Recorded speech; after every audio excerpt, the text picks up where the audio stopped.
Бајколент. Аудио бајке. Пинокио од дрвена кукла до вистинско момче. Во едно мало италијанско село, на работ од густа шума, живееше сиромашен, но добродушен столар по име Џепето. Тој беше стар и осамен човек, без семејство и без деца. Неговата најголема желба беше да има син, некој што ќе му прави друштво, ќе му помага во работилницата и ќе го вика татко. Еден ден, додека бараше дрво за нова кукла, Џепето доби необично парче дрво. Штом почна да го сече, од него се слушна гласче. Ох, немој да ме боли! Џепето се исплаши, но и се зачуди. Сепак, реши да направи од тоа дрво кукла во облик на момче. Додека ја резбеше главата, очите, носот и устата, куклата почна да се движи. Штом ги направи нозете, таа скокна и почна да трча низ работилницата. Ке те викам Пинокио, рече Џепето радосно. Ке бидеш мојот син. Таа вечер Џепето го стави Пинокио во кревет и гледајки во ѕвездите тивко посака. Да беше вистинско момче.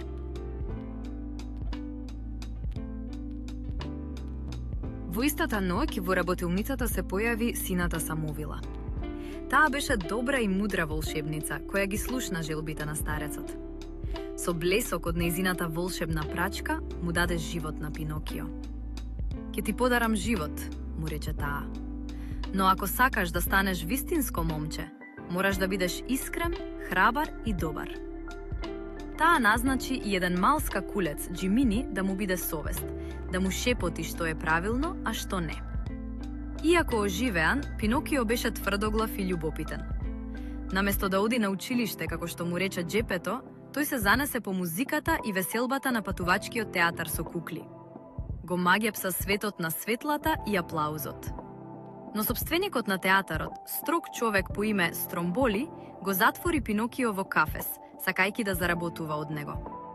Пинокио заплака и ја повика сината Самовила. Кога таа го праша зошто не е на училиште, тој излажа дека го нападнале разбойници и му ги украле книгите. Во тој миг неговиот нос почна да расте, станувајќи долг и смешен.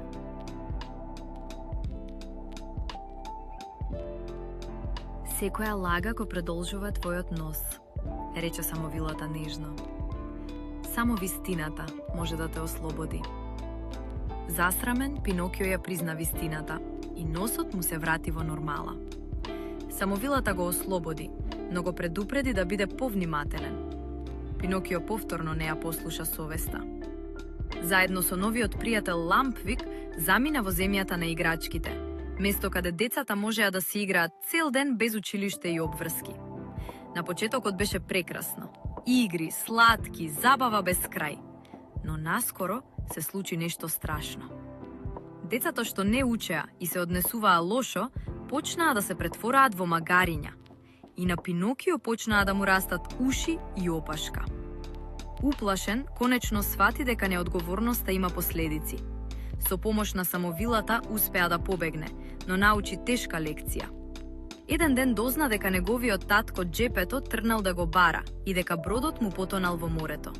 Без двоумење, Пинокио скокна во водата и тргна во потрага. Во длабочините на морето, тој откри дека Џепето бил проголтан од огромен кит. Храбро дозволи и тој да биде проголтан, за да го најде татка си. Во темнината на стомакот на китот, Пинокио го прегрна Џепето. Тато, дојдов да те спасам. Со паметна идеја, запали оган за да го натера китот да кивне.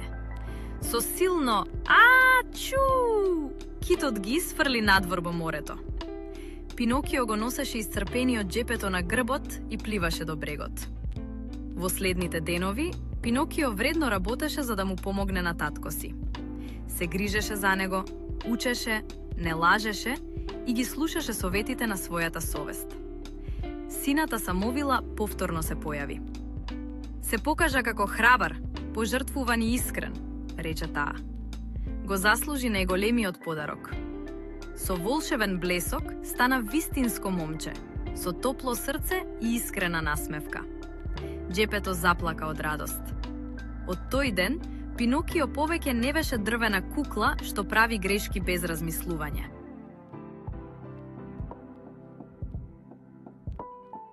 Тој стана вистинско момче, кое знаеше дека љубовта, искреноста и храброста се најголемото богатство. И така, тие живееја срекно во малата кутичка покрај шумата, полни со топлина и надеж. Ако ти се допадна бајката, притисни лайк, шер и сабскрајб. Се гледаме во следната бајка.